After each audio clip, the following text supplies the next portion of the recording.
Good afternoon, church.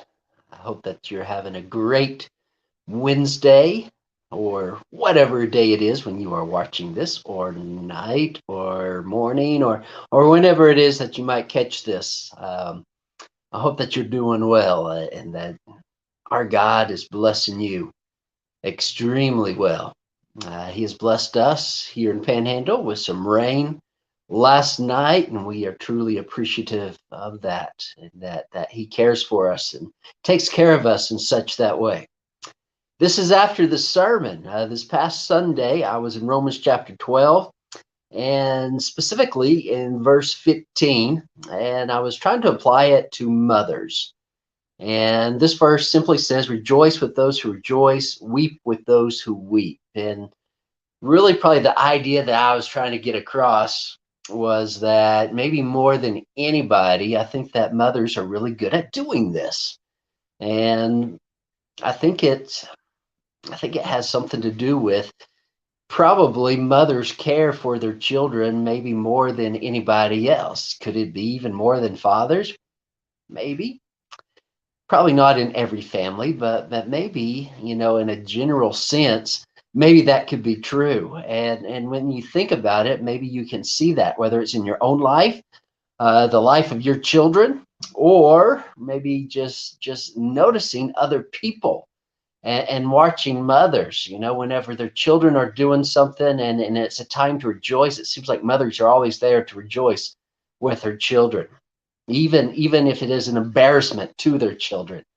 And whenever their children are sad, are crying, who's there? Well, it seems typically mothers are very good at being there whenever we are sad, whenever we are hurting, whenever we need that shoulder to cry on, whenever we need a hug, whenever we need a cookie to help us feel better. And so we definitely appreciate mothers for that. I did want to look at the Message here, and I thought it was interesting how they translated this verse. It says this: laugh with your happy friends when they're happy, share tears when they're down. I think that's a good simple way maybe to think about it. And I think it shows a closeness between people, and especially in the church. I think we're supposed to be like that. And probably in this day and age, it is so hard to actually do that. I've seen more and more professionals say that we are more lonely as human beings than maybe humans have ever been. And it's really strange when you think about it. Excuse me, I'm still having a few little troubles with my throat. But as many ways that we have to communicate with each other, whether it's in person, whether it's on the phone, whether it's through text, or whether it's through Facebook or Twitter or TikTok or Instagram or however else you want to try to communicate with people, we maybe know more people than ever, but do we really know people? Do we really know what's going on in their lives? Do we really know, hey, someone's really hurting and they need somebody there with them? Or are we able to know, hey, something really great has happened in your life? Let me celebrate that with you. And I think that's what Paul is trying to encourage us to do, is to be there, know each other like that, and to know, to be happy with others when they are happy, but also to cry with those that are weeping, and they need that shoulder to cry upon.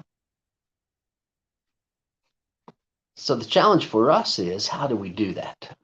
Especially in this day and age when people are so busy, and maybe we're just not with each other maybe the way that we should be, maybe to the point that we should be as well. Give that some thought this week, if you will. Be praying about that. How can we do this better?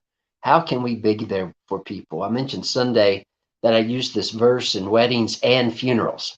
And I even mentioned sometimes, you can apply both sides of this verse to either of those events. For instance, if a Christian has died, we can rejoice with the family knowing where that person is going to be, but we're also going to cry with them because we know they are hurting.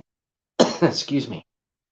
They are missing that person. Weddings, the same way.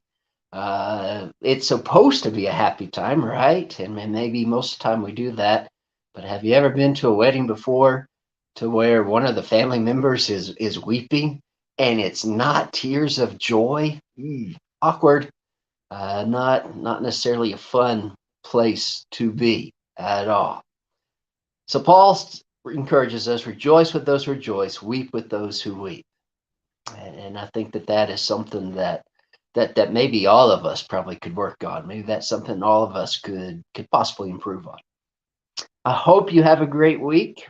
I hope that you know that God loves you. I love you. And I hope to see you again next week with another After the Sermon. And God willing, we'll see you then. And hopefully God will bless us with some more rain before then. Have a great rest of your day, your week. God bless. Bye.